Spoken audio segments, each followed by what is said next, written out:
Okay. Uh, good afternoon, everyone.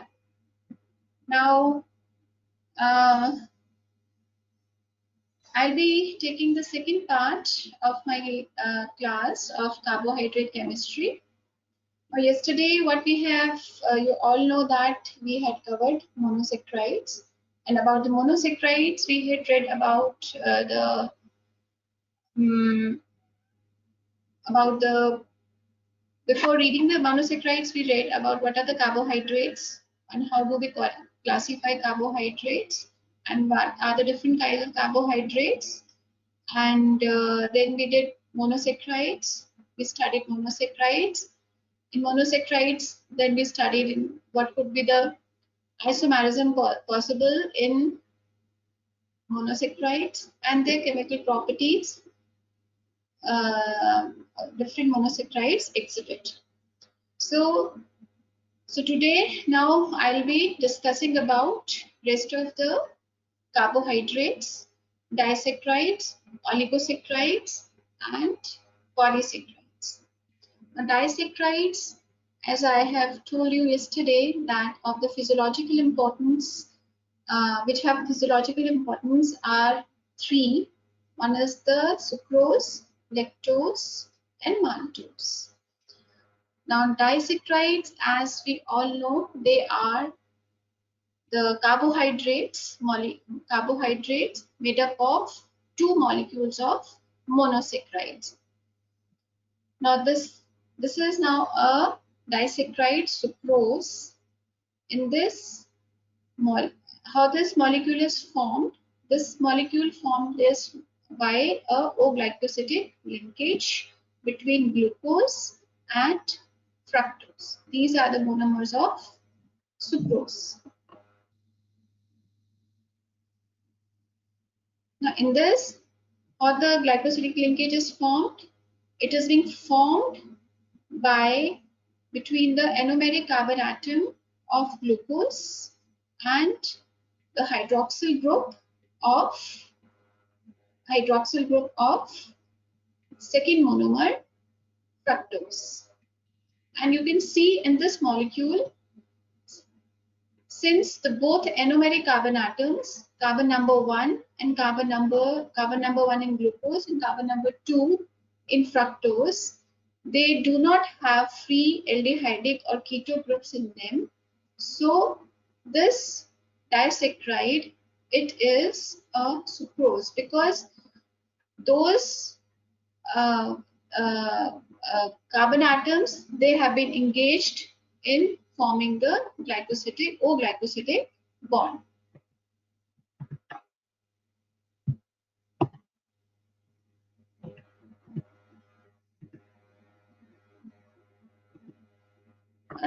Next is lactose. Lactose is a second disaccharide which is of physiological importance present we require in our so lactose, it is a reducing sugar as opposed to sucrose. It is a reducing sugar. It is the sources, we can get lactose from milk, and the physiological importance which is of lactose is that there could be occurrence of lactose during pregnancy. In normal conditions, it is not there, but during pregnancy, there could be the appearance of lactose in the urine that we call it as a lactosuria. And then there is one more clinical condition which is associated with lactose is lactose intolerance, which occurs because of the deficiency of intestinal enzyme lactase, which may cause in the its deficiency then may not metabolize lactose in small intestine in small intestine, which can lead to diarrhea and flatulence because of the osmotic because of the osmosis. Now lactose, you can see the structure. It has two monomers, galactose and glucose. Now in this molecule, you can see how it is being written: B galactosyl 1 4 beta D glucose.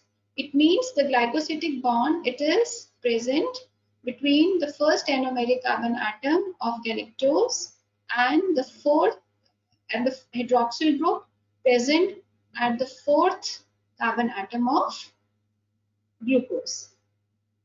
Why we call it as a beta 1,4 glycosidic linkage? Because here the special configuration of hydroxyl group on the galactose molecule, it is in the beta position.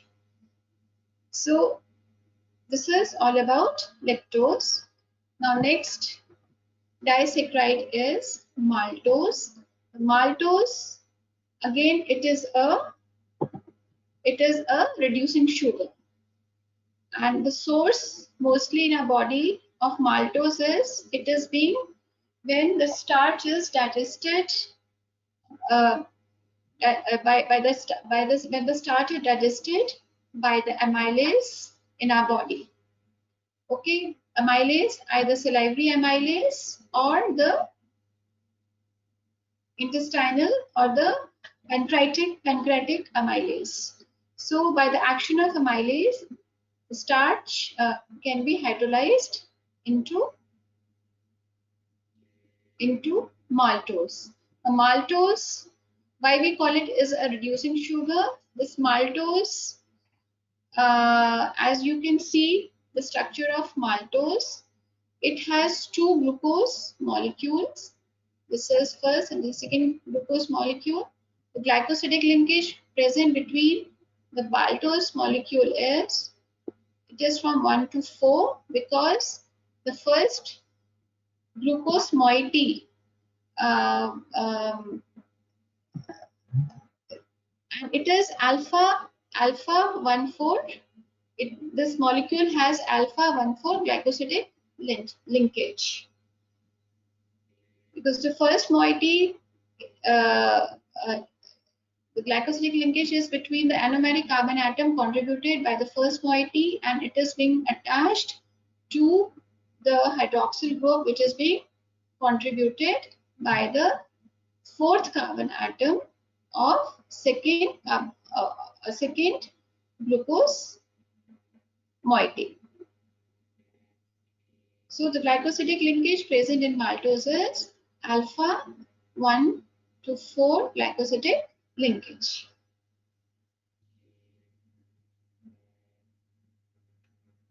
Now, as we have seen in last two slides, maltose and galactose, they are reducing sugars, whereas sucrose, it is not a reducing sugar. Why it is not a reducing sugar? Because in sucrose, you can see during the formation of glycosidic linkage between the two monomers of sucrose, like here glucose and fructose, both the anomeric carbon atoms, they are engaged in making the glycosidic linkage, and there is no free keto or the aldehyde group present at these two positions or at these two anomeric carbon atoms. So the sucrose, it does not give Benedict's test positive. Okay. Now sucrose, we call sucrose as invert sugar also, but when sucrose, it is a dextrorotatory sugar, but when on hydrolysis, it gives one molecule of glucose and one molecule of fructose. Now fructose, as we all know, that it's levorotatory in nature and it has a strong levonotate. So when hydrolysis takes place, strong levorotatory effect of fructose.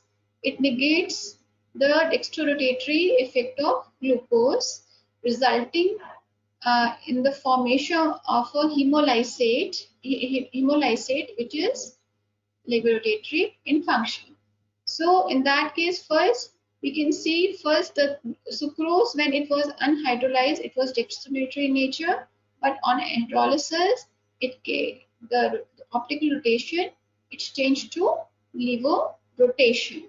So that is why, so there is just an inverse of optical rotation has happened in this process. So by this we can say that sucrose can also be termed as invert sugar in its hydrolyzed, when it is being hydrolyzed. Now coming to the oligosaccharides. Oligosaccharides, we have yesterday discussed about this. Oligosaccharides, they are the carbohydrates which contain monomers ranging from 3 to 10. And if the monomers are more than 10 in number, then we call that carbohydrate as polysaccharide. Now these oligosaccharides, they are important molecules. They have been required for in cell-to-cell recognition and also in synthesis of some blood group substances. Now these oligosaccharides, how do they function? By they attach to the proteins and they form glycoproteins. In glycoproteins, when they form glycoproteins, either they being linked to the polypeptide chain through the hydroxyl groups, through serine or threonine amino groups, and the linkage that we call is the O glycosidic linkage.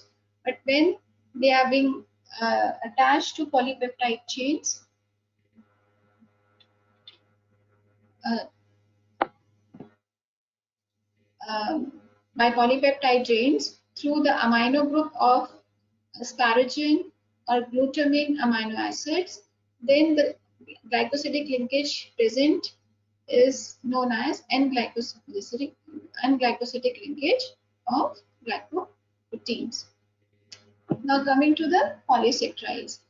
Polysaccharides, as we all know, polysaccharides are the carbohydrates which on hydrolysis yield more than 10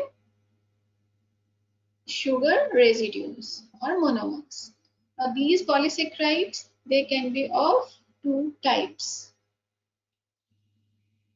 homopolysaccharides or heteropolysaccharides. Homopolysaccharides, homopolysaccharides are the carbohydrates which contain only one type of monosaccharide. For example, starch, glycogen, cellulose, inulin, chitin. Heteropolysaccharides are the carbohydrates which may have more than one type of monosaccharide units, like mucopolysaccharides, mucopolysaccharides, mucopolysaccharides, or we can call them as glycosaminoglycans. Example is heparin, hyaluronic acid, dermatan sulfate, chondroitin sulfate. Another compounds which can be included under heteropolysaccharides are the glycoproteins. Now coming to the homopolysaccharides, we'll start with the starch. Now, as you all know, starch, it is a homopolymer of glucose. It only has glucose uh, uh, only the glucose as carbohydrate residues. So it consists of two types. It consists of amylose and amylopectin. Amylose is 20% in starch, whereas 80% is amylopectin. So what is amylose? Amylose is a straight chain polymer of glucose moieties which are being joined by alpha 1,4 glycosidic linkage. Whereas amylopectin, it has a branched structure having alpha 1 to 4 linkages in linear chain and alpha 1,6 linkages at the branch points. It means amylopectin, it has a straight chain structure, whereas amylopectin, it is a branching structure. Now, in starch, the branch points, they are present after every 24 to 30 glucose molecules. In this, you can see this structure, which is on the left hand side. It is having a straight chain structure and some points which are known as the branch points from where the branching is taking place in the starch structure. Now, you can see a diagram on right hand side. In this diagram, if we take the portion which is in blue, then a box in blue, here you can see there is a straight chain, and in this straight chain the bond between, see, this is a straight chain, this is a straight chain, and the bond between these monomers in the straight chain, it is alpha 1. This is carbon number 1 and this is the carbon number 4 of the next glucose moiety. So the glycosidic linkage between these two molecules is alpha 1,4 glycosidic linkage. And then you can see 1, 2, 3 molecules. The next, there is a branch point. Now in this branch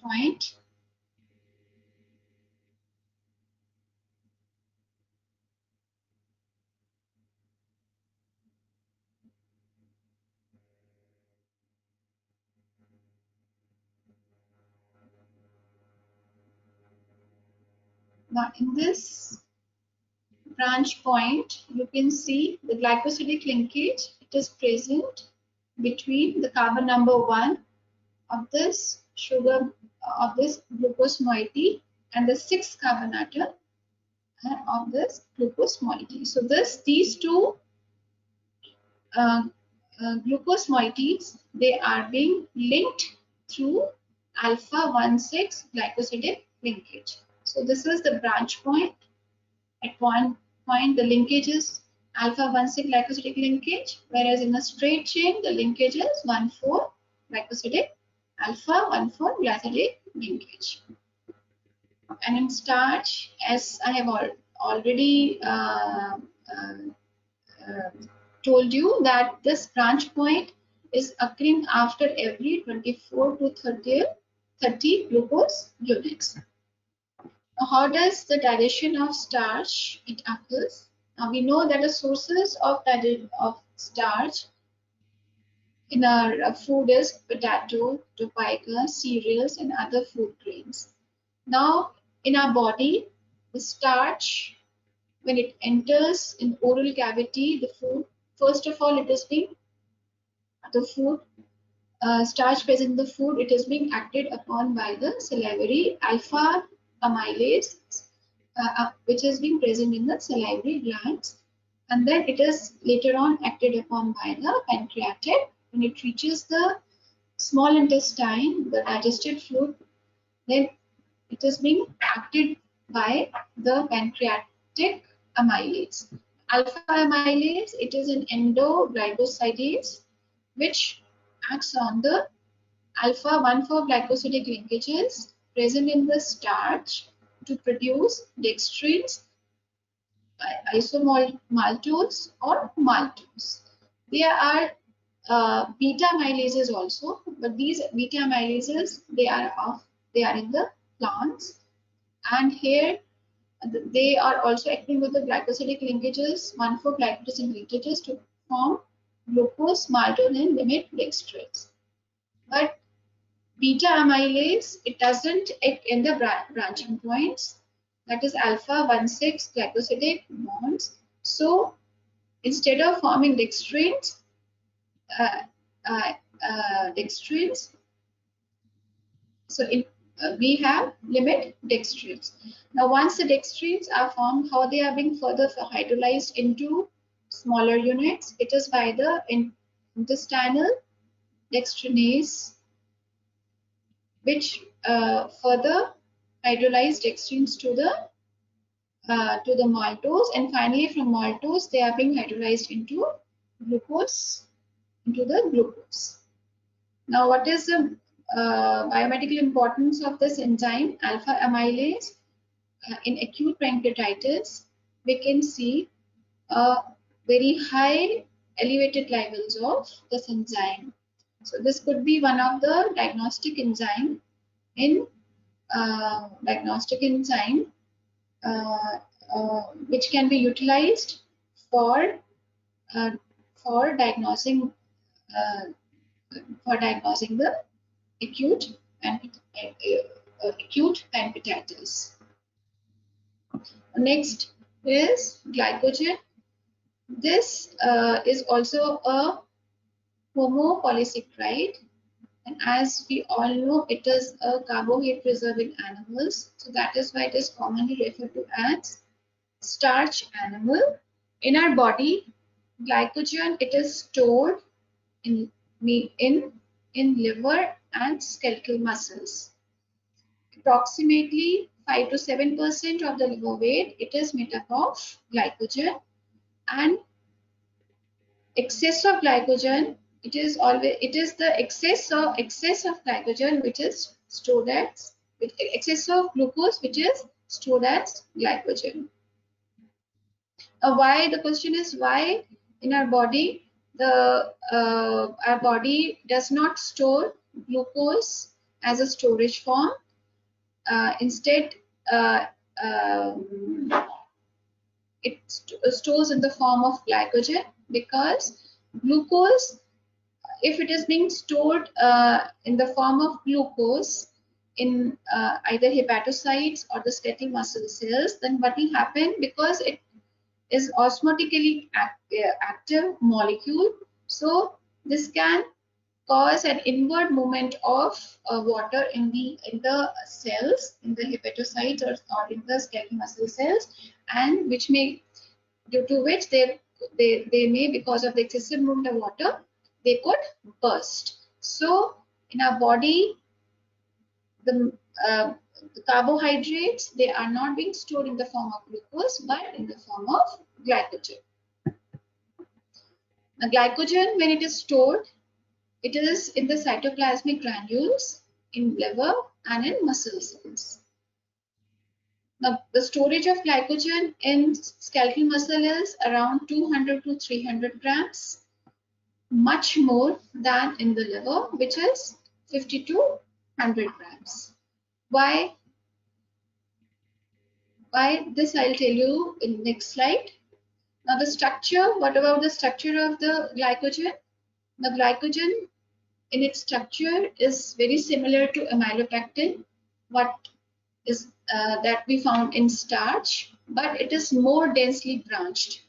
It is more densely branched than starch. Because why it is more branched? Because the branch point is after every 6 to 7 residues. What we have read in starch, the branch point is at every 24 to 30th residue. So if the branch points are very near to each other, it means it is making this structure more dense, so that we can have lot many molecules. They can be stored in a very small, can be stored in a small space. A large number of molecules can be stored in a small space. So this is the advantage of having a very dense glycogen molecule stored in liver cells or in skeletal muscle cells.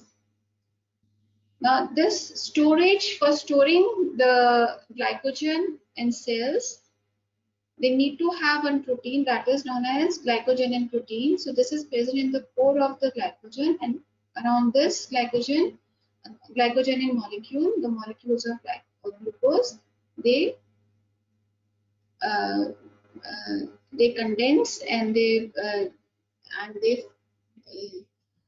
attach to each other, and they form a dense structure. Now, what is the role of glycogen in liver and in muscle? They are different.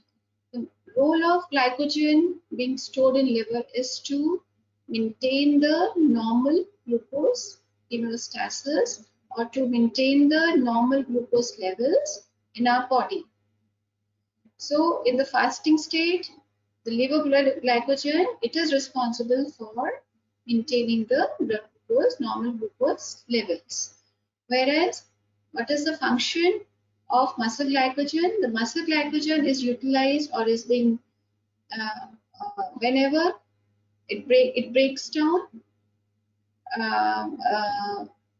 during a muscle activity, during an activity when it is required. So it break down into glucose, and then and through the glycolytic pathway, or by the it produces ATPs, and which then can be utilized for performing the muscle contraction. So the muscle glycogen, which is the main function, is it is required for the muscle contraction, and glycogen, liver glycogen, it is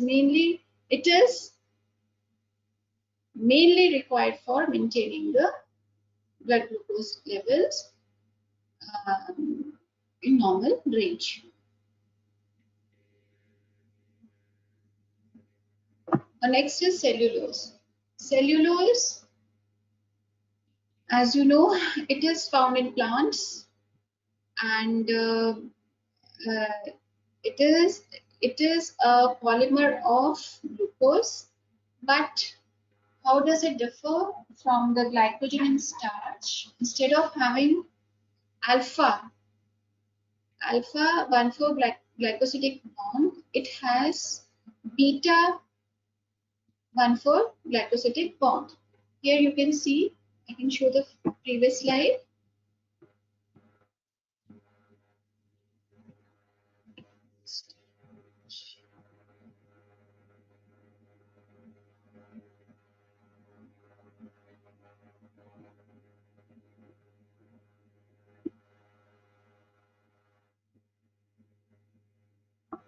Here in starch, the glycosidic bond, which is present, you can see in the right side picture, it is alpha 1,4 glycosidic bond. But in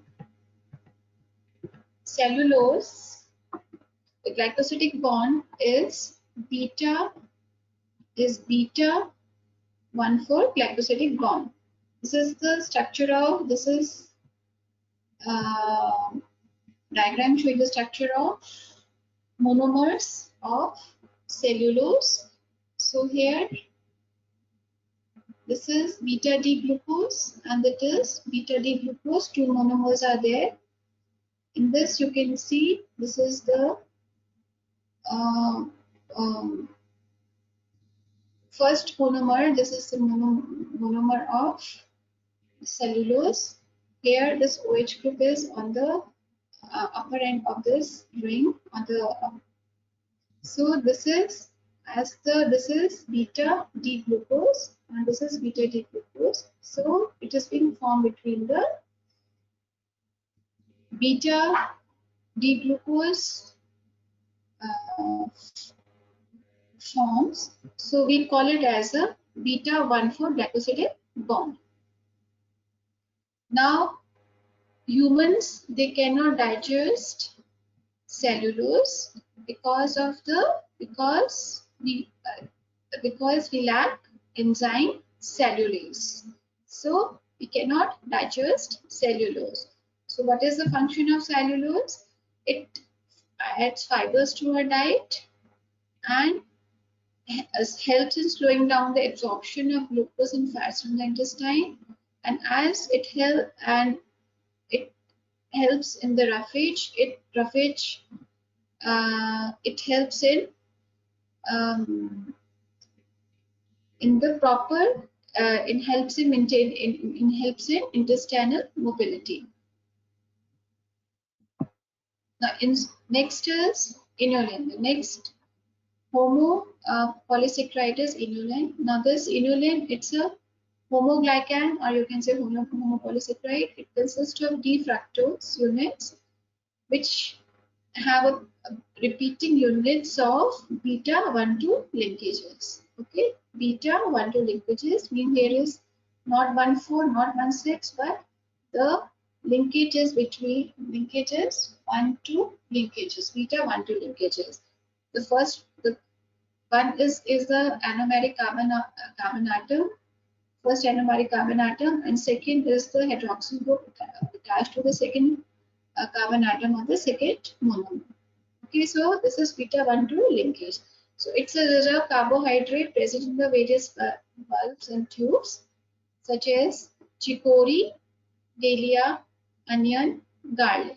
Now, how it is clinically important?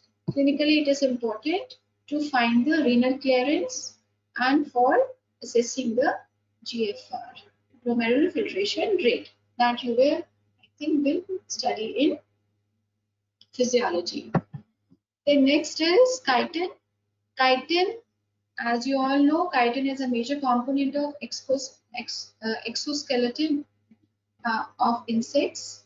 Okay, present in the exoskeleton of insects. So this chitin, it is also a homopolysaccharide having a monomer and acetyl glucosamine.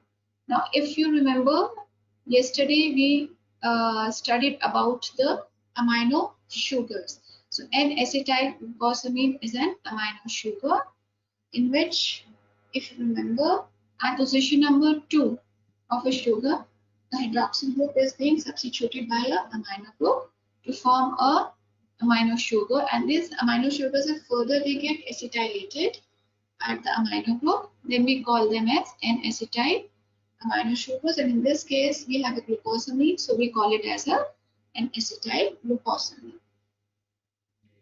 And chitin is the most abundant homopolysaccharide present in nature. It is the most abundant homopolysaccharide present in nature. Now, dextrin. Dextrins, as we have already seen in previous slides, dextrin, they are the polysaccharides which are being produced by the incomplete digestion of starch. Okay, so then there are two words, dextrose and dextran. Okay, dextrose, as we know that dextrose, because D-glucose, it is dextrorotatory in nature, so we call it as dextrose. Okay, so in clinical practice we usually this D-glucose indicates that dextrose indicates that it is D-glucose. Okay, so dextrose is D-glucose and dextran. So what dextran is different. Dextran, it's a polymer of D-glucose. Dextran is a polymer of D-glucose which is being linked by glycosidic linkages alpha-1,4, alpha-1,6 and alpha-1,3. Okay, now these dextrans basically are the polymers which we use as plasma expanders, where and they have been given IV. so that to expand the plasma, so as to expand the blood volume whenever there is a severe blood loss. So dextran is a polymer which has been given into the plasma expander. Dextrose, it is D-glucose, which is we give in clinical practice. Uh, uh, Dextrose as D-glucose as dextrose. If we have to infuse, then we say that infusion of dextrose. If you want to give not the glucose. Okay. Next is a heteropolysaccharide. Heteropolysaccharides. Now, as the name implies, hetero means different polysaccharides. So those polysaccharides which have more than one kind of monosaccharide, they form polysaccharides. So the polysaccharides having more than one kind of monosaccharide are polysaccharides. Now they may exist in free state as polysaccharide. They may function uh, as heteropolysaccharides only, or they may be conjugated to lipids, peptides, or proteins. Okay, so when they are conjugated to proteins, then there could be two kinds of two kinds of compounds are formed, either mucopolysaccharides. Mucopolysaccharides are also called as proteoglycans or glycoproteins. So these two molecules, they have carbohydrate chains attached to their polypeptide moiety. Okay, so now what is the role of heteropolysaccharides? They have a role in viral and bacterial attachment to the cells. They have a role in immune system because antibodies, they are glycoproteins in nature. They are involved in the migration of normal cells, migration of cancer cells, involved also in the fertilization of heteropolysaccharides. And heteropolysaccharides also produces changing in cells during the tissue development. Now mucopolysaccharides, they are also called as glycosaminoglycans, as they have been isolated first from mucin, so we can also call them as mucopolysaccharides. Okay. Now these are the complex. These complex sugars are the components of these mucopolysaccharides are present in the extracellular matrix of connective tissues. They can be present in mucopolysaccharides in the extracellular matrix of bone, cartilage. They can be in the synovial fluid of joints and vitreous humor of eye.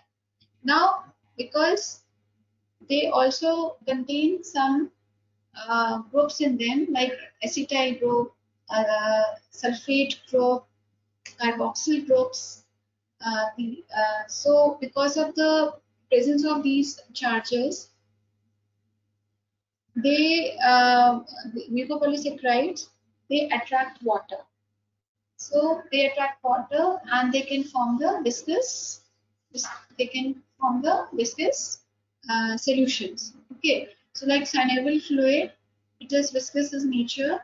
So and vitreous humor, it is also present in the eye. It is viscous in nature. So basically, so this is the location. These are the location where the monopolysaccharides can be present. Now, high molecular weight. These are usually high molecular weight polysaccharides, have a linear structure with repeating disaccharide units. Now, these mucopolysaccharides, these polysaccharides, they usually have repeating disaccharide units. Okay, and each disaccharide unit comprises of one amino sugar and an acid sugar. Okay, amino sugar and acid sugar. Amino sugar examples are N-acetyl glucosamine or N-acetyl galactosamine. Acid sugars, like we have already done in the my previous lecture, during that once the sugars they get oxidized, so they oxidize, so they can form acids like uronic acid. Here the uronic acid sugar is uronic acid, such as beta D glucuronic acid or 5' epimer of beta D hydrochloric acid. Now this is something I want to show uh, the different types of glycosaminoglycans and their location. Like they say, hyaluronic acid is one of the glycosaminoglycan which is present in synovial fluid, vitreous humor, and lactocellular matrix of loose connective tissues.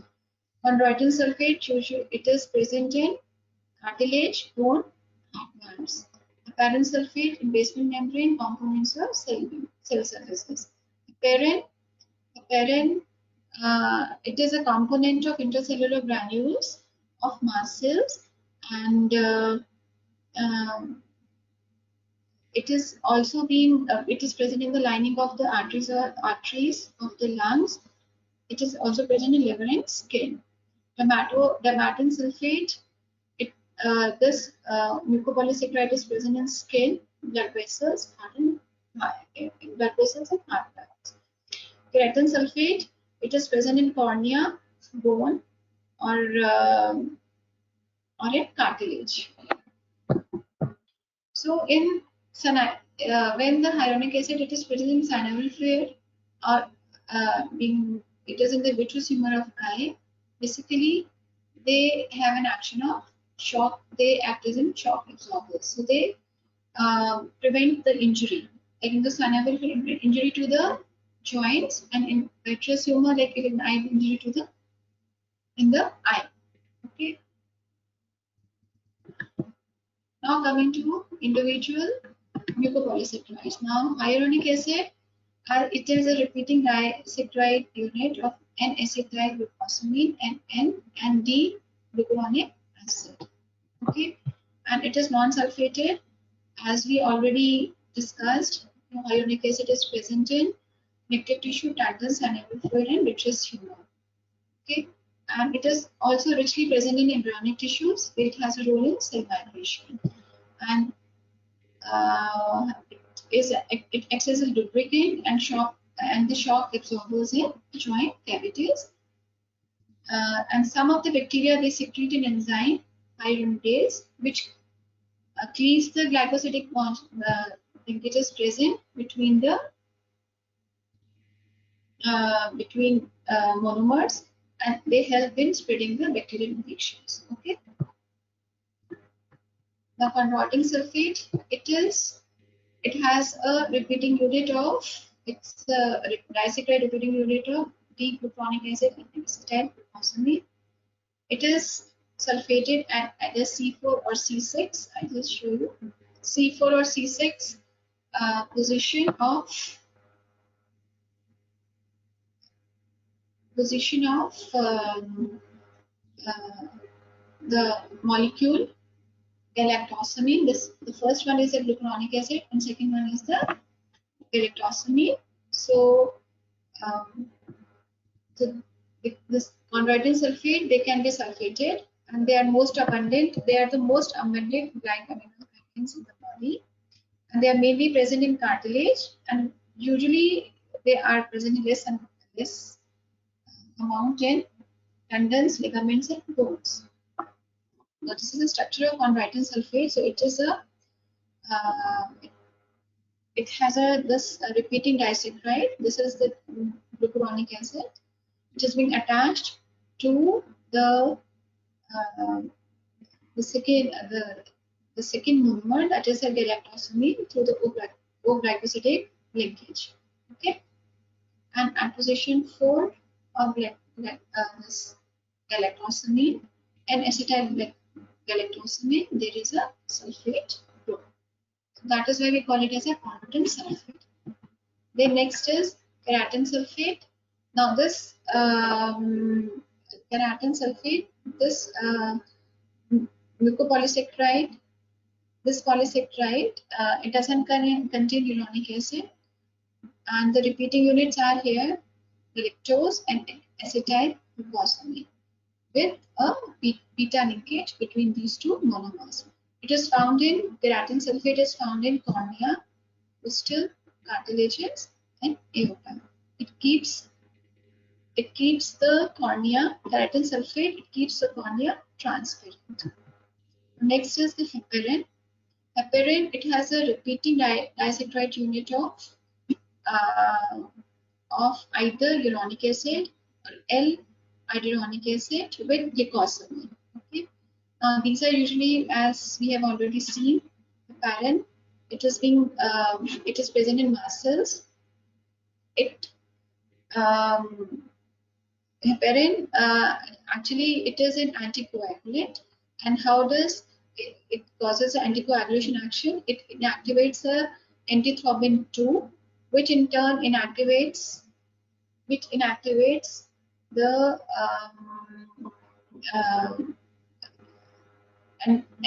antithrombin 2, which prevents the conversion of prothrombin into thrombin. And once the thrombin is not formed, then fibrinogen cannot be converted into fibrin.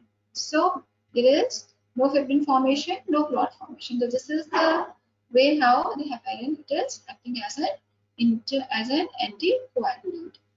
Now, this anticoagulant action of heparin, it can be used for preventing the clotting of blood.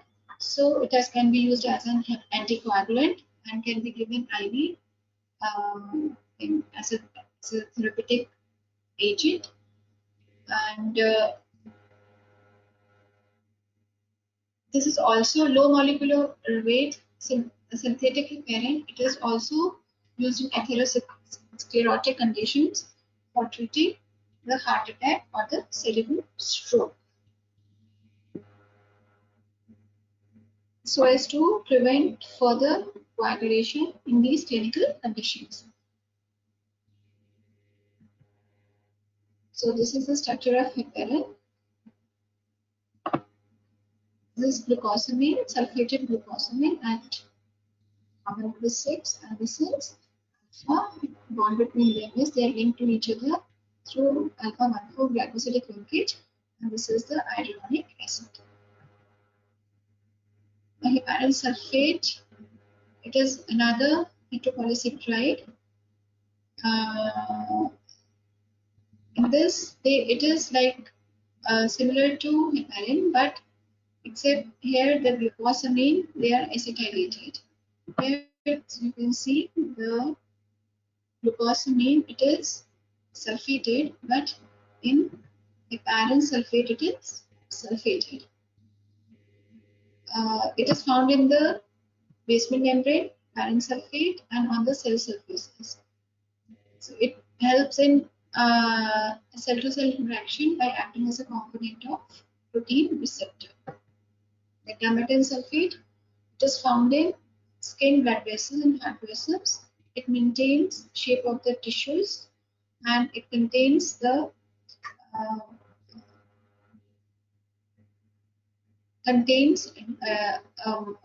monomer, disaccharide repeating unit having monomer, hydronic acid, and N-acetyl galactosamine 4-sulfate. Okay. Now coming to the glycoproteins. This was all about the mucopolysaccharides, and these are the glycoproteins. Now glycoproteins, they are the proteins containing carbohydrates in varying amounts, attached as shorter long chain branched or unbranched chains. Now, what is the difference between glycoproteins and mucopolysaccharides or the proteoglycans? Glycoproteins, they have 10%, less than 10% of carbohydrate weighting in them, whereas mucopolysaccharides, mucoproteins or proteoglycans. Proteoglycans, they have more than 10% of carbohydrate moiety in them. Okay, so this is difference between proteoglycans and glycoproteins. Now, the oligosaccharide chains present in glycoproteins, they may exceed, we call them as oligosaccharide, but they may exceed more than 10 units. Now, in contrast to um, uh, glycoproteins or the mucopolysaccharides, uh, there is not a presence of uranic acid. Uranic acid is absent, and apart from other monomers that we have seen in proteoglycans or mucoproteins, sialic acid and uramic acid, they can also be a component of glycoproteins. So glycoproteins, they may function as enzymes, hormones, transport proteins, structural proteins, or as cell membrane receptors. So this is all about the lecture on carbohydrate chemistry. So if anyone you have any query, so please you can raise your question.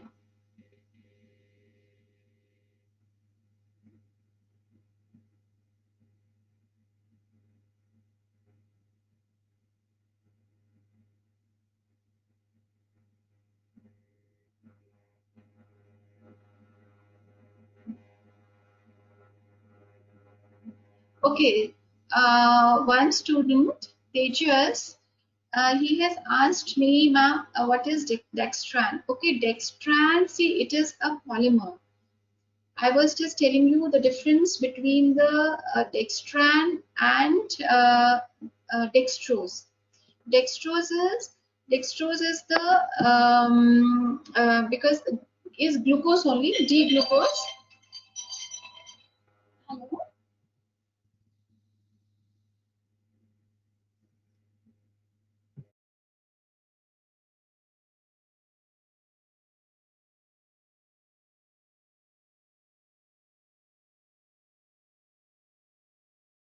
Hello.